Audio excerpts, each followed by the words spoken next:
পক্ষ থেকে আজকে মনোনয়নপত্র আমরা জেলা রিটার্নিং অফিসারের কাছ থেকে আমরা গ্রহণ করেছি, ক্রয় করেছি এবং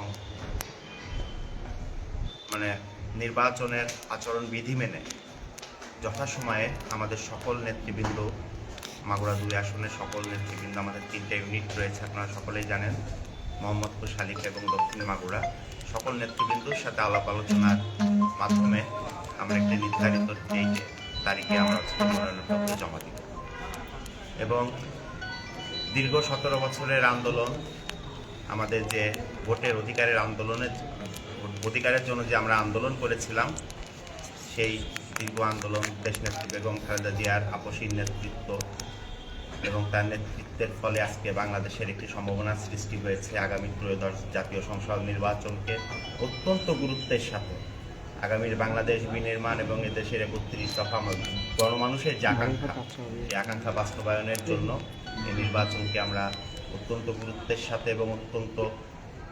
সাথে আমরা নিয়েছি এবং আমরা ব্যাপকভাবে কাজ করছি আমাদের তৃণমূল পর্যায় পর্যন্ত এবং আমাদের কেন্দ্রীয় আমরা যে 31 দফায় আমাদের আগামীর যে ভাবনা, আমাদের নেতা জনাব তারেক রহমানের যে রাষ্ট্র ভাবনা আগামীর, সেই রাষ্ট্র ভাবনা আমরা দুয়ারে দুয়ারে পৌঁছে দিচ্ছি এবং আমরা বিশ্বাস করি বিগত দিনের আন্দোলন সংগ্রামে এদেশের জনগণ বিএনপির পাশে ছিল এবং আগামী জাতীয় সংসদ নির্বাচনে জনগণ বিএনপিকে বিপুল ভোটে বিজয়ী করে সংসদে পাঠাবে এবং বিএনপি সরকার গঠন করবে।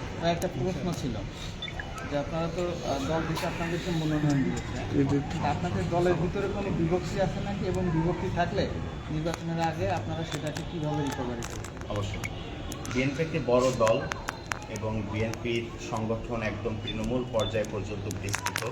এখানে স্থানীয় পর্যায়ে কিছু বিভেদ রয়েছে, কিছু বিভেদ ছিল, তবে সেই তৃণমূল পর্যায়ের যে বিভেদ, সেই বিভেদটা ইতোমধ্যেই একীভূত হয়ে গিয়েছে এবং সবাই ঐক্যবদ্ধভাবে কাজ করছে। 2-1 নেতৃত্বের একটু সমস্যা আছে, তবে আমরা তাদের সাথে বারবার কথা বলছি এবং আমাদের উদাত্ত আহ্বান রয়েছে। সেই সাথে আমরা বিশ্বাস করি যে যথাসময়ে তারা নির্বাচনে অংশগ্রহণ করবে এবং বিএনপির সাথে একসাথে তারা কাজ করবে। আচ্ছা, আপনারা যদি না করতে পারেন, যদি একসাথে কাজ না করতে চায় একটি অংশ, আমরা যতটুকু জানতে পেরেছি, তাহলে সেক্ষেত্রে আমরা বিশ্বাস করি আমরা সবাই মিলে একসাথে কাজ করবো। আর এখানে একটি তৃণমূলের যে নেতৃত্ব, আপনারা সকলেই জানেন যে প্রত্যেকটা আমাদের ইউনিয়ন কমিটি রয়েছে, উপজেলা কমিটিগুলো রয়েছে। এই উপজেলা কমিটিগুলোতে যে নেতৃত্বের যে দ্বন্দ্ব, তাই না, নেতৃত্বের যে দ্বন্দ্ব, সেখান থেকে মূলত এই কিছুটা বিভক্তি সৃষ্টি হয়েছে। তবে তৃণমূল পর্যায়ে পর্যন্ত, ইউনিয়ন ওয়ার্ড লেভেল পর্যন্ত কোনো বিভক্তি নেই। উপজেলা পর্যায়ে কিছুটা বিভক্তি রয়েছে, 2-1 নেতৃত্বের একটু বিভেদ রয়েছে, তবে সেটা খুব দ্রুততম সময়ের ভিতরে আমরা সবাই ঐক্যবদ্ধভাবে আমরা একসাথে ধানের শীষের নির্বাচন করার জন্য সবাই ঐক্যবদ্ধ হবে। ঢাকাতে একজন সংসদ সদস্য প্রার্থীর উপরে হামলা হয়েছে, আপনারা কি মনে করেন যে মাগুরা আইন শৃঙ্খলা পরিস্থিতি ভালো আছে এবং নির্বাচনের কোনো সুষ্ঠুভাবে পরিবেশ আপনার ভোট গ্রহণ অনুষ্ঠিত হবে?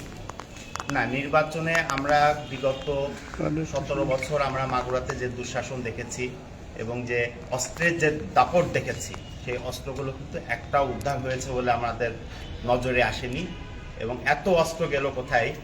নিশ্চয়ই সেই অস্ত্রগুলো আমাদের মাগুরাতেই রয়েছে এবং এখানে বড় ধরনের একটি ঝুঁকি রয়েছে। আমরা আইন শৃঙ্খলা বাহিনী গত 1 বছরে যে অস্ত্রগুলো উদ্ধার করেছে, মূলত সেই অস্ত্রের ভিতরে আমরা অত্যাধুনিক মডেলের আওয়ামী আমলে যে অস্ত্রগুলো আমরা দেখেছি, সেগুলোকে একটাও আমরা দেখতে পাইনি।